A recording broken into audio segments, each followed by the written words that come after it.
नमस्कार। चलिए आज एक बहुत ही प्यारी और मजेदार हिंदी कहानी सुनते हैं। ये कहानी है दोस्ती की, थोड़ी सी शरारत की, और इसमें जो दो दोस्त हैं ना वो इतने अलग हैं कि कोई सोच भी नहीं सकता। तो सवाल ये है कि क्या एक नटखट शैतान बंदर और एक बिल्कुल सीधी सादी बकरी, क्या ये दोनों कभी अच्छे दोस्त बन सकते हैं?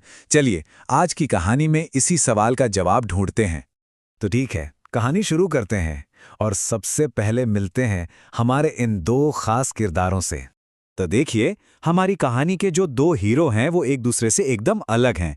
एक तरफ है हमारी प्यारी सी शांत स्वभाव की बकरी और दूसरी तरफ है एक नंबर का शैतान बंदर जिसकी शरारतें हैं कि कभी खत्म ही नहीं होती। और ये दोनों रहते थे एक गांव के पास, एक बहुत ही खूबसूरत जंगल में। रोज एक दूसरे को देखते तो थे पर जानते नहीं थे। खैर, अभी तक तो नहीं। तो फिर भाई ऐसा क्या हुआ कि इन दोनों की दोस्ती हो गई? चलिए देखते हैं कि उनकी पहली बातचीत कैसी रही। तो हुआ यूं कि एक दिन बंदर पेड़ पर मजे से मीठे मीठे फल खा रहा था। तभी उसने नीचे बकरी को देखा और बस उसे एक शरारत सूझी। वो चिल्लाया, अरे बकरी बहन, ऊपर आ जाओ, यहां देखो कितने मीठे फल हैं।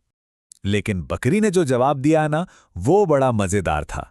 उसने कोई शिकायत नहीं की, बल्कि हंसकर कहा, अरे भाई, मुझे पेड़ पर चढ़ना कहाँ आता है? एक काम करो, तुम ही नीचे आ जाओ। और बस यही वो पल था। यहीं से उनकी दोस्ती की शुरुआत हो गई। बंदर चाहता तो ऊपर से ही फल फेंक देता, है ना? पर वो कूदकर नीचे आ गया और उसने फल नहीं खाए बल्कि बकरी के साथ हरी हरी घास खाने लगा। ये सुनने में छोटी सी बात लगती है, पर उनकी दोस्ती के लिए ये बहुत बड़ी बात थी। और फिर क्या था? दोस्ती तो हो गई। अब शुरू हुई खेल कूद और ढेर सारी मस्ती, जिसने उनके इस नए रिश्ते को और भी पक्का कर दिया। अरे, उनकी मस्ती तो देखने लायक थी। पहले बंदर ने चुपके से बकरी के गले की घंटी खींची, टनन टनन। बकरी पहले तो एकदम चौंक गई, पर फिर खिलखिलाकर हंस पड़ी। अच्छा, अब बकरी की बारी थी। उसने भी धीरे से जाकर बंदर की पूंछ पर एक पत्ता बांध दिया और जैसे ही बंदर कूदा, वो पत्ता लहराने लगा।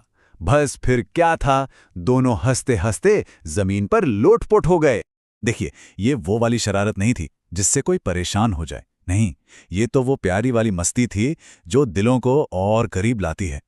उनकी हंसी ने उनकी दोस्ती को और भी गहरा बना दिया और उस शाम दोनों ने साथ मिलकर खूब मजे किए। और ये छोटी सी कहानी हमें दोस्ती के बारे में एक बहुत ही गहरी और प्यारी सी सीख देती है।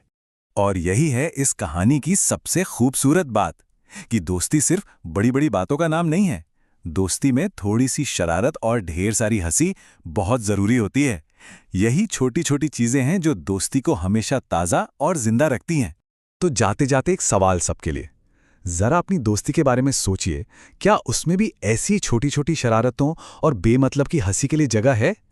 क्योंकि सच तो यही है कि यही वो पल होते हैं जो दोस्ती को हमेशा के लिए यादगार बना देते हैं।